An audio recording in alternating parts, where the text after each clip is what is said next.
সন্তানের 3টি আমলে মৃত মা বাবার গুনাহ মাফ হয়ে যায়। যখন কোনো ব্যক্তি দুনিয়া থেকে বিদায় নেয় তখন তারা চাতক পাখির মতো তাকিয়ে থাকে কখন তার জন্য একটু দোয়া করা হবে। কিন্তু আমাদের যুগের সন্তানরা পিতামাতার জন্য দোয়া করে না। অবশ্যই পিতামাতার জন্য দোয়া করা দরকার, কেননা তারা চাতক পাখির মতো তাকিয়ে থাকে কখন আমার সন্তানটা আমার জন্য একটু দোয়া করবে, একটু ভালো কাজ করবে। সুতরাং 3টি আমল যদি সন্তান করে তাহলে এটা পিতামাতার কবরে চলে যায় এবং আল্লাহ তাআলা পিতামাতার গুনাহ খাতাগুলো ক্ষমা করে দেন।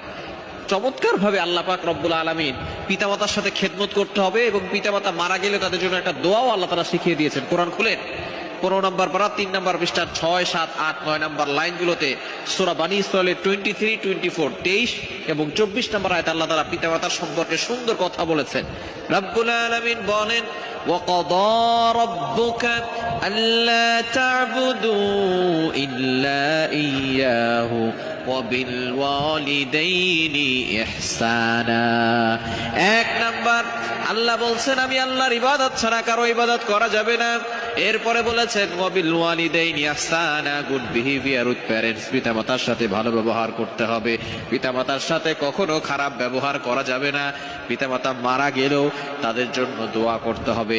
1 নাম্বার সন্তান যদি নেককার হয় তাহলে ওই নেককার সন্তান হওয়ার কারণে পিতামাতার আমলনামায় সওয়াব যায়। কিন্তু সন্তান যদি নেককার না হয়, পিতামাতার আমলনামায় সন্তান যদি গুনাহের কাজ করে, দুনিয়ার ভিতরে অশ্লীল কাজ করে, অন্যায় কাজ করে, তাহলে কিন্তু পিতামাতার কবর আযাব বন্ধ হয় না। এজন্য সন্তানকে নেককার হতে হবে। 2 নাম্বার সন্তান পিতামাতার জন্য দোয়া করবে। হাদিসের ভিতরে এসেছে, তিরমিজি শরীফের ভিতরে হাদিস, ইদা মাতাল ইনসান ইনকাতা আনহু আমালু, যখন কোনো মানুষ মারা যায় তখন 3টি আমল তার সাথে যায়। 3টি আমল তার সাথে যায়। তার ভিতরে অন্যতম হচ্ছে ওয়ালাদিন সালিহিন ইয়াদউ লা, এমন সন্তান সে রেখে যায় দুনিয়াতে যে তার পিতামাতার জন্য দোয়া করে। সুতরাং সন্তান যদি পিতামাতার জন্য দোয়া করে, এই দোয়া আল্লাহ তাআলা কবুল করে নেন এবং পিতামাতার গুনাহ খাতাগুলো মাফ করে দেন। আল্লাহ পাক রব্বুল আলামিন নিজেই এই দোয়া শিক্ষা দিয়েছেন। এই দোয়াটা পড়তে হবে, রব্বির হামহুমা কামা রব্বায়ানি সগীরা। এই দোয়া যে সন্তান পড়বে, আল্লাহ পাক রব্বুল আলামিন ওই পিতামাতার কবরখানা জান্নাতের বাগান বানায় দিবে। 3 নাম্বার পিতামাতার জন্য সদকায়ে জারিয়া হিসেবে কিছু করা, ডোনেশন করা, দান করা, আল্লাহর জন্য খরচ করা। আপনি মসজিদে দান করতে পারেন, অসহায় মানুষকে খাবার খাওয়াতে পারেন। সদকায়ে জারিয়া হিসাবে আপনি কোনো রাস্তার ব্যবস্থা করে দিতে পারেন, যেখানে রাস্তা নেই, মানুষ পায়ে হেঁটে মসজিদে যাবে। অথবা সেখানে আপনি একটা পানির কল বসাতে পারেন, যেখানে সারা জীবন মানুষ সেখান থেকে পানি পান করতে পারবে।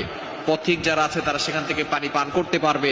অথবা এমন সদকায়ে জারি হিসেবে কিছু কাজ করা, মাদ্রাসা করে দেওয়া, মসজিদ করে দেওয়া, পিতামাতার নামে আপনি যদি সদকায়ে জারি হিসেবে কিছু করেন, এটা যতদিন থাকবে ততদিন পর্যন্ত পিতামাতার আমলনামায় সওয়াব যাবে, তাদের গুনাহ মাফ হবে এবং এই সওয়াবের কারণে আল্লাহ তাআলা তাদের কবরখানা জান্নাতের বাগান বানায় দিবে।